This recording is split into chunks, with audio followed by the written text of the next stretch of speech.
सो अभी तक हमने ये देखा कि केमिकल रिएक्शंस कैसे होता है, इस केमिकल रिएक्शंस को हम किस तरह से रिप्रेजेंट करते हैं इन टर्म्स ऑफ इक्वेशन, जिन्हें केमिकल इक्वेशंस कहा जाता है। इसके बाद हमने ये देखा कि केमिकल इक्वेशंस बैलेंस है या नहीं है, किस तरह से चेक करते हैं, क्यों बैलेंस करना चाहिए ये भी हमने जाना, और किस तरह से करना चाहिए ये भी हमने देखा। तो आज हम अपने इस टॉपिक को आगे बढ़ाएंगे, और हमारा आज का जो टॉपिक बेसिकली स्टार्टिंग टॉपिक होगा वो होगा कि मैं कैसे जानूंगा, मुझे कैसे पता चलेगा कि कहीं पर केमिकल रिएक्शंस हुआ है या नहीं हुआ है। How to check whether chemical reactions takes place और not, chemical change takes place और नॉट। ठीक है, तो बहुत सिंपल सा चीज़ है। देखिए, कुछ कैरेक्टरिस्टिक्स होती है केमिकल रिएक्शंस की। ठीक है, अगर उनमें से कुछ भी हम देख पाते हैं, एटलीस्ट वन देख पाते हैं, तो 99% चांस है कि वहाँ पर क्या होगा, वहाँ पर केमिकल रिएक्शंस हुआ होगा। ठीक है, तो उन कैरेक्टरिस्टिक्स को हम देख लेते हैं और एक एक एग्जाम्पल उससे रिलेटेड देख लेंगे, तो हमारा ये टॉपिक हो जाएगा कंप्लीट। तो सबसे पहले मैं ऐसे बोल दूँ, how to determine whether a chemical reactions has taken place और नॉट। तो आंसर ये होगा कि भाई कुछ कैरेक्टरिस्टिक्स है केमिकल रिएक्शंस के, आप ना उनको तलाश करो। So let me introduce these characteristics. So the first one is evolution of gas, change in color, change in temperature, formation of precipitate and change in state of the substance। ठीक है, चलिए तो एक एक करके हम क्या करते हैं, तमाम कैरेक्टरिस्टिक्स को देख लेते हैं और फिर आगे बढ़ते हैं। So the first one is evolution of gas. देखिए, अगर कहीं भी केमिकल रिएक्शन हुआ है तो कुछ ना कुछ गैसेस बन सकता है, चांसेस है। मैं ऐसे अगर इस बात को बोलूँ कि अगर किसी भी प्रोसेस में, किसी भी आपने कोई भी एक्सपेरिमेंट किया, ठीक है, और वहाँ पे आप देख रहे हो कि कोई गैस रिलीज़ हो रहा है, तो ये गैस का रिलीज़ होना इस बात को प्रूव कर रहा है कि यार वहाँ पर केमिकल रिएक्शंस हुआ है। मैं एक एग्जांपल लेता हूँ। सपोज़ मैं जिंक के ग्रेन्यूल्स को ले रहा हूँ। सपोज़ मैंने जिंक को लिया और मैंने यहाँ पर डाइल्यूट H2SO4 को लिया, ठीक है, और मैं इसको रिएक्ट कराता हूँ। ठीक है, बेसिकली किसी टेस्ट ट्यूब में जिंक के ग्रैन्यूल को डाल दो और उसी के अंदर थोड़ा सा एसिड भी रहना चाहिए, तो देखेंगे कि वहाँ से क्या होता है कि हमारा कुछ गैसेस रिलीज होता है। ठीक है, so that gas proves that कि यहाँ पर केमिकल रिएक्शंस हुआ है। सो थोड़ा सा मैं अगर बात करूँ यहाँ पर, तो नॉर्मली मैं थोड़ा सा रिवाइज कराऊँगा। केमिकल रिएक्शन में क्या होते हैं, जो रिएक्टेंट पार्ट होते हैं, these are reactant parts basically, and these are product part. So in chemical reaction reactant parts क्या करते हैं, अपने बॉन्ड को तोड़ते हैं, अपने आप को स्टेबलाइज करने की कोशिश करते हैं रिएक्शन। तो सपोज ये जो H2SO4 है, ये अपने आप को कैसे तोड़ेगा, ये अपने आप को तोड़ देगा 2H+ एंड SO4 -2। और ये जब अपने आप को रिएक्शंस करने के लिए, देखिए जिंक जो होता है ना, वो हाइड्रोजन के कंपेयर में ज़्यादा रिएक्टिव होता है। तो नॉर्मली क्या होता है ना, जब एक ज़्यादा रिएक्टिव एलिमेंट हो और एक लेस रिएक्टिव एलिमेंट हो कंपैरेटिवली, तो जो हाई रिएक्टिव है ना, जो ज़्यादा रिएक्टिव एलिमेंट है ना, वो क्या करता है, लेस रिएक्टिव एलिमेंट को क्या करता है, डिस्प्लेस कर देता है। ठीक है, ये हम पढ़ेंगे आगे के टॉपिक्स में किस तरह से डिस्प्लेसमेंट रिएक्शन टेक्स प्लेस होता है। तो as of now you can say zinc जो है अपने आप को इस फॉर्म में मॉडिफाई कर देता है। सिंस ये ज़्यादा रिएक्टिव है एज कंपेयर टू दिस, तो हमारा ये जो H+ है ये हो जाता है रिमूव, और बच जाता है क्या हमारे पास बच जाता है जिंक +2 एंड सल्फेट -2। ठीक है, अब ये रिएक्ट कर जाते हैं। तो जनरली आपको पता है क्रिस क्रॉस टूल के बारे में, ये कुछ इस तरह से होने वाला है। तो मैं बस इसका रेशियो निकालूंगा, तो और क्रिस क्रॉस रूल के हिसाब से मैं क्या करता हूँ, जब रेशियो निकालता हूँ तो साइन को इग्नोर कर देता हूँ। सो आई कैन से यहाँ पर हमारे पास अल्टीमेट क्या होने वाला है, 1:1।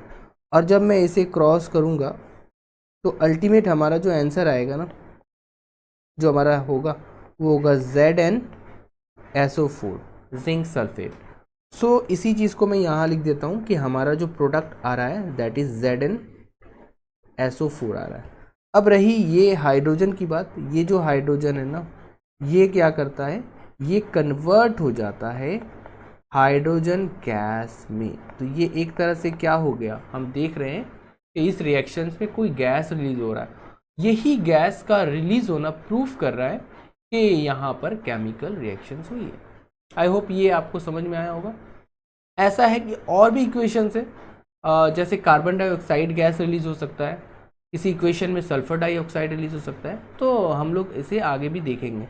वेल अभी मैं नेक्स्ट आता हूँ दूसरे कैरेक्टरिस्टिक्स पे, that is change in colour. ठीक है, चेंज इन कलर पे आते हैं।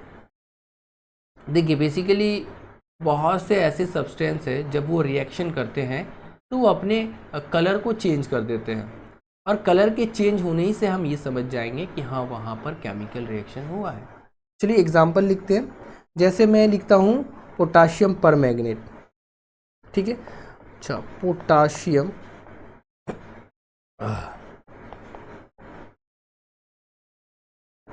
पर मैग्नेट, इसका फॉर्मूला होता है एक्चुअली KMnO4। ठीक है, सो ये जो KMnO4 है, पोटाशियम पर मैग्नेट है, इसकी जो कलर होती है ना वो होती है पर्पल। कैसी होती है, पर्पल कलर की होती है। ठीक है, it's a purple colour compound. अब जब इसको हम एसिड के साथ रिएक्शन कराते हैं, मान के चलिए मैं इसका रिएक्शन करा देता हूँ सिट्रिक एसिड के साथ। ठीक है, इसका रिएक्शन क्या हो जाता है, सिट्रिक एसिड के साथ आ जाता है, तो ऑब्वियसली कुछ कंपाउंड बनेगा, यहाँ कुछ भी बनेगा, बट याद रखिएगा इसका जो कलर पर्पल था ना वो क्या हो जाता है, अब कलरलेस हो जाता है, यानी इसने अपने कलर को क्या किया, चेंज कर लिया। तो अगर यहाँ कलर चेंज हुआ है तो ये शोज क्या कर रहा है, ये क्या प्रूफ कर रहा, ये इंडिकेट क्या कर रहा है, ये इंडिकेट कर रहा है कि यहाँ पर केमिकल रिएक्शंस हुए। ठीक है, इस तरह से आप पोटाशियम डाइक्रोमेट को भी ले सकते हैं, K2Cr2O7। इसे भी जब हम किसी गैस सल्फर के प्रेजेंस में रखते हैं तो वो भी अपने कलर को क्या करता है, चेंज करता है। ठीक है, पोटाशियम डाइक्रोमेट का कलर होता है ऑरेंज। जब हम इसे सल्फर डाइऑक्साइड की प्रेजेंस में रखते हैं, यानी कि ये रिएक्शन करता है तो गैस रिलीज होता है, सॉरी गैस नहीं, ये अपने कलर को चेंज कर देता है, ये ग्रीन कलर में चेंज हो जाता है, ऑरेंज से ग्रीन में कन्वर्ट हो जाता है। ठीक है, चलिए तो मैं नेक्स्ट वाले कैरेक्टरिस्टिक्स पे आता हूँ, that is change in temperature. Yes, बहुत सा केमिकल रिएक्शन होता है ना जहाँ पर आपके टेम्परेचर क्या होता है, चेंज हो जाता है। जो इनिशियल टेम्परेचर है और जो फाइनल टेम्परेचर है उसमें डिफरेंस आता है। ठीक है, कभी कभी इनिशियल टेम्परेचर से ज़्यादा टेम्परेचर हम देखते हैं कि प्रोडक्ट साइड में है ना, मतलब मैंने रिएक्शंस के दौरान टेम्परेचर को मापा रिएक्टेंट्स के, तो पता चला कि हाँ कुछ टेम्परेचर है, T टेम्परेचर है, बट आफ्टर रिएक्शन जब प्रोडक्ट आ रहा है और मैं उसको मेज़र कर रहा हूँ, उसके टेम्परेचर को मेज़र कर रहा हूँ, तो मैं देख रहा हूँ T प्लस समथिंग टेम्परेचर है, यानी प्रोडक्ट साइड की टेम्परेचर ज़्यादा है। तो इसका ये मतलब है कि यार रिएक्शंस के दौरान हीट की जनरेशन हुई, हीट जनरेट हुआ, तो इस तरह के रिएक्शंस को कहा जाता है एक्सोथर्मिक रिएक्शन। और कभी कभी क्या होता है कि रिएक्टेंट साइड की जो टेम्परेचर है और जो प्रोडक्ट साइड की टेम्परेचर है उसमें मतलब डिफरेंस रहता है, रिएक्टेंट की टेम्परेचर ज़्यादा है और प्रोडक्ट की साइड की टेम्परेचर कम है, यानी कि हीट का क्या हो गया, कमी हो गया है ना। तो इस टाइप के रिएक्शंस को क्या कहा जाता है, तुम्हारा एंडोथर्मिक कहा जाता है। अब जैसे मान लीजिए ऐसा कैसे हीट जनरेट हो गया, तो रिएक्शंस कराने के लिए बहुत सा कंडीशन हमें लगता है। तो एंडोथर्मिक में ना हमें क्या करना पड़ता है कि हीट को देना पड़ता है, हीट को सप्लाई करना पड़ता है, तब जाकर हमारा रिएक्शन स्टार्ट होता है। तो बेसिकली अगर ऐसा सिचुएशन है तो हम बोलेंगे कि ये एंडोथर्मिक रिएक्शन है। चलिए जो हमने बोला उसको हम देखते हैं। तो मैं एक एग्जांपल ले लेता हूँ, मैं कैल्शियम ऑक्साइड का एग्जांपल ले लेता हूँ। It's a calcium oxide. ठीक है, अब मैं इसको अगर वाटर से रिएक्ट कराता हूँ, ठीक है, तो क्या होता है? सबसे पहले कैल्शियम ऑक्साइड को कहा जाता है क्विकलाइम, ठीक है। अब ये क्विकलाइम जब वाटर से रिएक्ट करता है तो हमें बनाकर देता है कैल्शियम हाइड्रोक्साइड, और याद रखेंगे ह्यूज अमाउंट में क्या होता है, हीट रिलीज होती है, ठीक है। अच्छा, इस कैल्शियम हाइड्रोक्साइड को कहा जाता है स्लैक्ट लाइम, या इसे कहा जाता है लाइम वाटर, ठीक है। तो अल्टीमेट क्या हुआ यहाँ पर, मुझे नहीं पता यहाँ केमिकल रिएक्शंस हुआ है या नहीं हुआ, बट मैंने देखा कि प्रोसेस से पहले का टेम्परेचर और प्रोसेस के बाद का टेम्परेचर चेंज हो गया है, बढ़ गया है ना। तो इसका मतलब हीट बढ़ गया है, तो इसका ये मतलब है कि यहाँ केमिकल रिएक्शंस बना है, ठीक है। जब भी ऐसा होता है तो इस टाइप को मैं क्या कहता हूँ, इस टाइप को मैं कहता हूँ एक्सोथर्मिक रिएक्शन, ठीक है। चलिए एक और एग्जांपल लेते हैं जहाँ पर हम एंडोथर्मिक देखेंगे। चलिए मैं क्या करता हूँ, कैल्शियम कार्बोनेट को लेता हूँ और इसे क्या करता हूँ, तोड़ता हूँ, है ना, ये हीट का सिंबल है डेल्टा। तो in the presence of heat क्या होता है, ये कैल्शियम कार्बोनेट क्या होता है, टूटता है, डिकम्पोज होता है।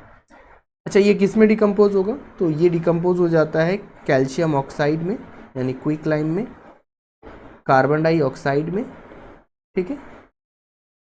ये इस तरह से डिकम्पोज हो जाता है, ठीक है। चलिए अब यहाँ पे दो चीज़ है, देखिए पहला चीज़ तो ये कार्बन डाइऑक्साइड गैस है, तो अगर ये गैस निकल रहा है तो हम ऐसे ही पहचान जाएंगे कि यहाँ केमिकल रिएक्शंस हुआ है। अदरवाइज आप देखोगे कि यहाँ जो टेम्परेचर है और यहाँ जो टेम्परेचर है, यहाँ टेम्परेचर ज़्यादा है, यहाँ टेम्परेचर कम है, तो टेम्परेचर में चेंजिंग हुई ना, तो ये इंडिकेट्स कर रहा है कि यहाँ पर केमिकल रिएक्शंस हुआ है। अदरवाइज हम गैस के फॉर्मेशन से भी पता कर सकते हैं कि यहाँ पर केमिकल रिएक्शंस हुआ है। अच्छा, यहाँ पर अल्टीमेट टेम्परेचर ज़्यादा है, यहाँ कम है, तो इस टाइप के रिएक्शन को कहा जाता है एंडोथर्मिक रिएक्शन, ठीक है। तो इस तरह से हम चेंज इन टेम्परेचर की हेल्प से देख सकते हैं कि केमिकल रिएक्शंस हुआ है या नहीं हुआ। चलिए हम लोग नेक्स्ट आते हैं। एक क्वेश्चन हमारे पास यहाँ पर है, ऑब्वियसली अभी हमने जो टॉपिक किया उससे रिलेटेड है।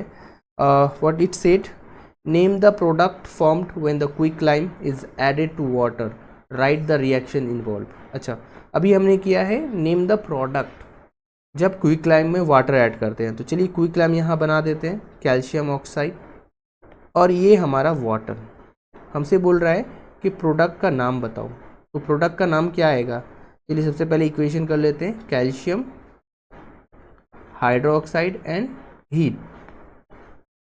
तो ये प्रोडक्ट है ना हमारा, मेनली इसका नाम क्या है, इट्स अ कैल्शियम हाइड्रोक्साइड, और यू कैन से स्लैक्ट लाइम या फिर लाइम वाटर, ठीक है।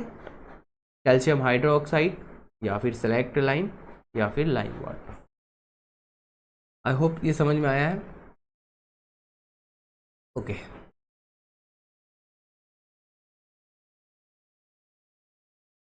चलिए नेक्स्ट हम आते हैं कैरेक्टरिस्टिक्स पे, that is formation of precipitate. देखिए बहुत सा केमिकल चेंज ऐसा होता है ना जहाँ पर हम देखते हैं कि एक प्रिसिपिटेट जैसा चीज़ बन गया है, अलग अलग कलर का वो हो सकता है, ठीक है। तो व्हाट इज़ प्रिसिपिटेट, प्रिसिपिटेट क्या होता है ना, मतलब ऐसे यू कैन से सब्सटेंस है ना जो आपके सोल्यूशन में घुलते नहीं हैं, सॉल्व नहीं होते हैं, इनसॉल्युबल सब्सटेंस होते हैं।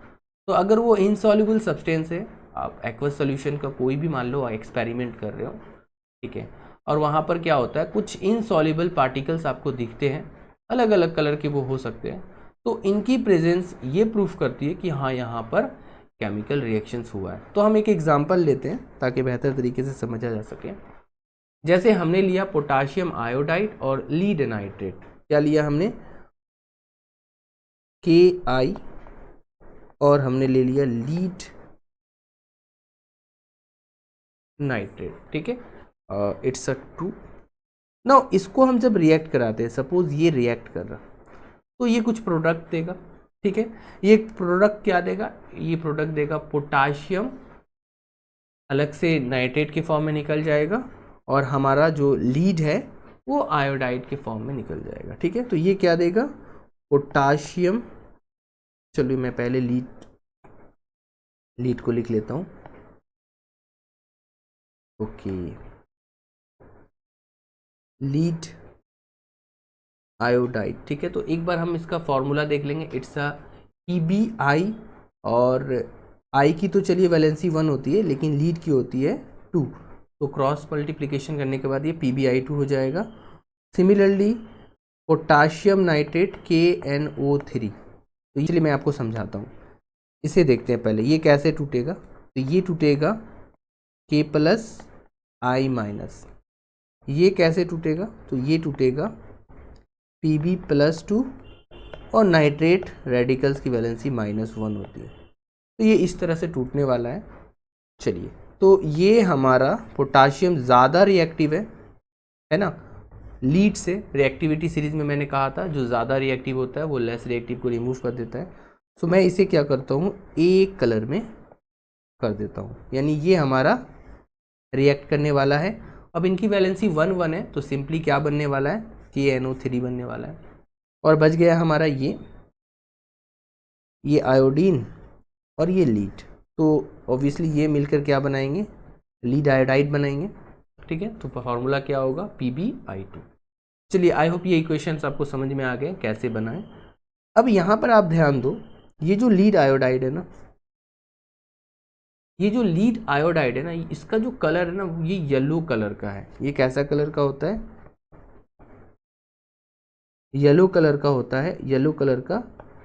ये एक प्रिसिपिटेट है, मतलब ये ना आपके इनसॉल्युबल पार्टिकल्स येलो कलर के आपको इस इक्वेशंस में जब आप ये एक्सपेरिमेंट करेंगे तो दिखेगा। तो इस चीज़ का आना ही ये इंडिकेट कर रहा है कि यहाँ पर केमिकल रिएक्शंस हुए हैं, ठीक है। और भी इक्वेशंस हैं बट हम इसे बाद में देखेंगे, अभी हम जस्ट कैरेक्टरिस्टिक्स के ऊपर फोकस करते हैं।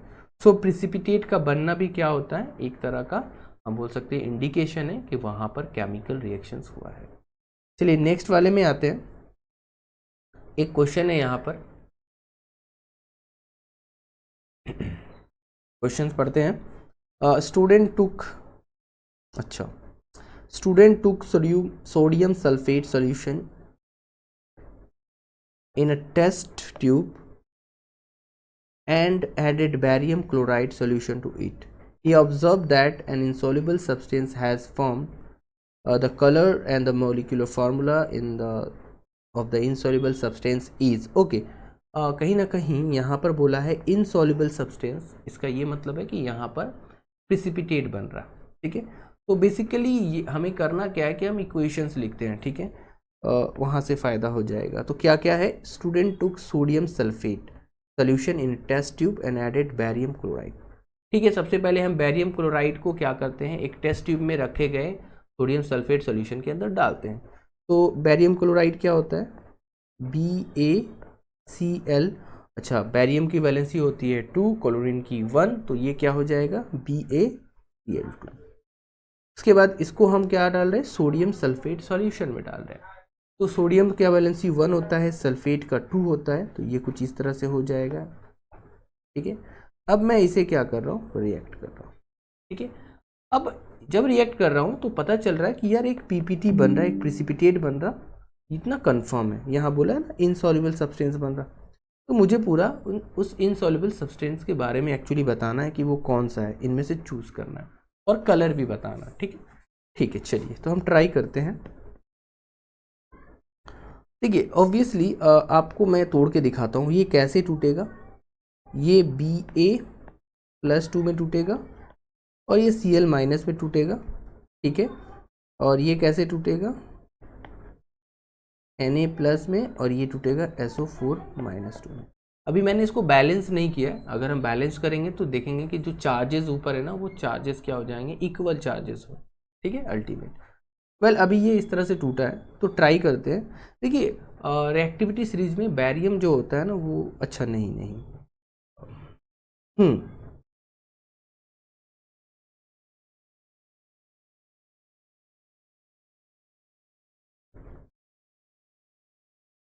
ओके,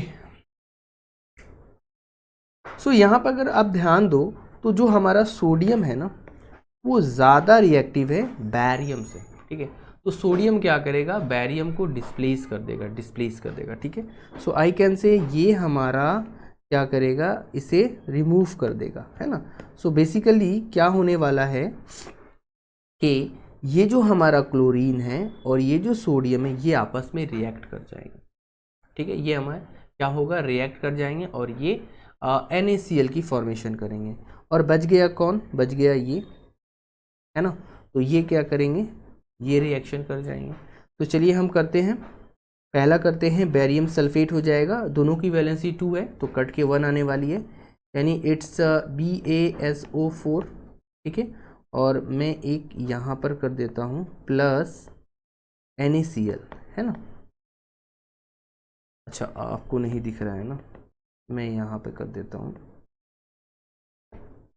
कि यार इट्स BaSO4 और मैं NaCl को यहाँ पर कर देता हूँ NaCl, ठीक है। आई होप दिखता होगा, NaCl है, ठीक है। अब ये जो बैरियम सल्फेट है, एक चीज़ तो क्लियर हो गया कि बैरियम सल्फेट होने वाला है, और बैरियम सल्फेट का कौन सा फार्मूला होने वाला है, BaSO4, यानी ये नहीं होगा क्योंकि BaSO4 होल ट्वाइस है, Ba2SO4 ये भी नहीं होगा, ये हो सकता है और ये हो सकता है, बट अभी हमें कलर को चूज़ करना है।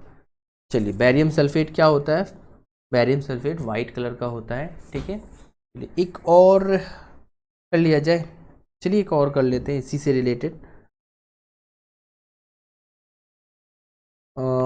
जैसे मैं लिखता हूँ बैरियम क्लोराइड को मैं सल्फ्यूरिक एसिड से अब रिएक्ट कराता हूँ, तो it's a barium chloride obviously BaCl2 and sulphuric acid क्या होता है H2SO4, ठीक है। चलिए अब ये टूटेगा, टूटना मैंने आपको सिखाया है कैसे टूटता है, ये Ba+2 और ये Cl- और ये H+ और ये सल्फेट -2, ठीक है।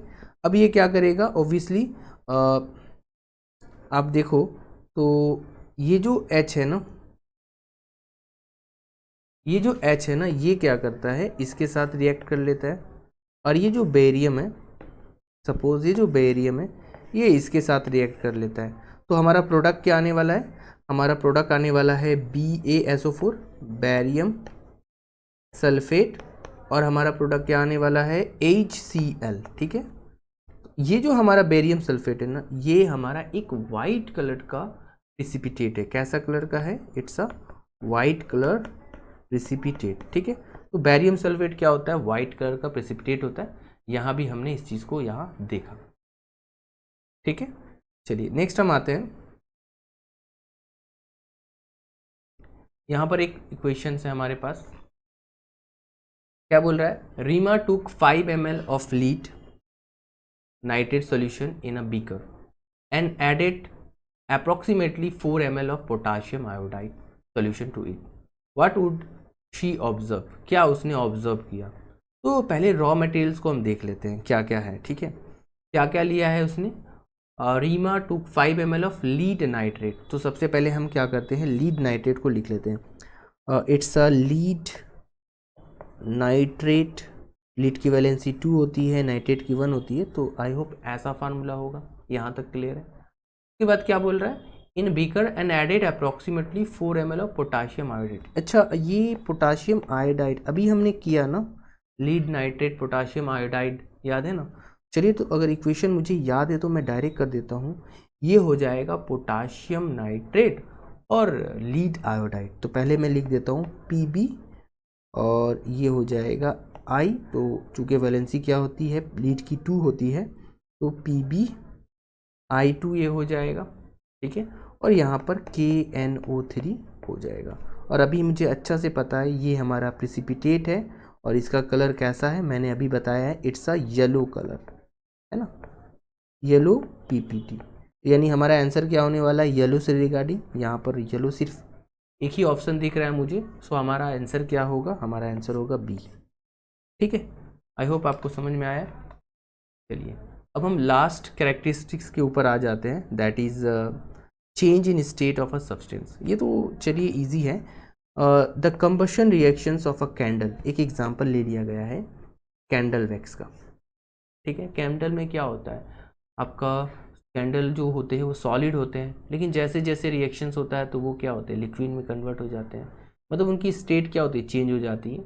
ठीक है, एक चीज़ मैं यहाँ बताऊँगा कि ये जो कैरेक्टरिस्टिक्स है ना, ये थोड़ा से आपको कंफ्यूज कर सकता है। एक्चुअली ये ना कन्फर्म्स नहीं करता है, क्योंकि बहुत से ऐसे फिजिकल प्रोसेस भी हैं, फिजिकल चेंज भी है, जहाँ पर सॉलिड से लिक्विड, लिक्विड से गैस में ऑब्जेक्ट जाता है। तो मैं ये कहूँगा कि ये अगर आप सिर्फ इस कैरेक्टरिस्टिक्स के बुनियाद पर चेक कर रहे हो कि ये मतलब केमिकल चेंज है या फिजिकल चेंज है, तो आप फंस सकते हो। ठीक है, इसलिए कोशिश करेंगे कि मतलब दूसरे तरीके से जो हमने कैरेक्टरिस्टिक्स को देखा है उससे चेक करें। ठीक है, वेल अभी as of now you can say कि जो कैंडल वैक्स का कम्बिनेशन रिएक्शंस होता है ना, जब वो बर्न होता है तो वो क्या करती हैं, वो सॉलिड से लिक्विड में कन्वर्ट होती हैं। लेकिन यहाँ एक चीज़ ध्यान देंगे, जब भी ऐसा होगा तो एक गैस भी रिलीज होगी, ये गैस हमें प्रूफ कर देता है ना। तो सॉलिड से लिक्विड हो रहा है अलॉन्ग विद गैस, तो ये अब हम बोल सकते हैं कि यहाँ पर केमिकल रिएक्शंस हुआ है। ठीक है, तो बेसिकली ये जो हमने कैरेक्टरिस्टिक्स को देखा जो भी है, तो अगर इनमें से कुछ भी हम देख पाते हैं तो हम ये आसानी से बोल सकते हैं कि यहाँ पर केमिकल रिएक्शंस हुआ है। ठीक है, आई होप ये कैरेक्टरिस्टिक्स समझ में आया है। अच्छा, अब एक कुछ चीज़ें यहाँ पर देखिए, जैसे यहाँ पर है कि there are some chemical reactions which can show more than one characteristics. Yes, हमने बहुत सारे कैरेक्टरिस्टिक्स को पढ़ा। क्या ज़रूरी है कि एक रिएक्शन में सिर्फ एक ही टाइप के कैरेक्टरिस्टिक्स को देखा जा सके? नहीं, मल्टीपल कैरेक्टरिस्टिक्स को हम देख सकते हैं, है ना। सो ये चीज़ हमें समझना है। जैसे मैं एक एग्जांपल लेता हूँ, मैंने जो पहला एग्जांपल लिया था, it's a zinc, it's a dilute H2SO4। क्या प्रोडक्ट बनने वाला है आपको पता है, इट्स अ जिंक सल्फेट और इट्स अ हाइड्रोजन गैस। यहाँ पर आप देखोगे कि यहाँ पर ना एक्चुअली हीट भी रिलीज होता है। मैंने यहाँ हीट नहीं लिखा था, कोई नहीं, तो यहाँ पर हीट भी रिलीज होता है। It's a exothermic reactions. ठीक है, तो अगर ये एक्सोथर्मिक रिएक्शन है, तो एक्सोथर्मिक होना ही, हीट का निकलना ही अपने आप में एक कैरेक्टरिस्टिक्स है। और साथ ही साथ ये गैस है, यहाँ पे क्या हो रहा है, ये गैस है ना, ये गैस रिलीज कर रहा, तो ये क्या हो गया, अपने आप में एक कैरेक्टरिस्टिक्स हो गया, है ना। सो आई कैन से जो रिएक्शंस होते हैं उनमें क्या होता है, एक से ज़्यादा कैरेक्टरिस्टिक्स देखने को मिलता है। ठीक है, एक हो भी सकता है, एक से ज़्यादा भी हो सकता है, इस तरह की चीज़ें होती हैं।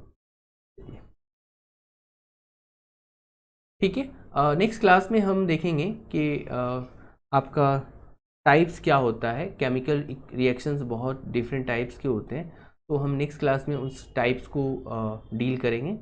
ठीक है, थैंक यू वेरी मच।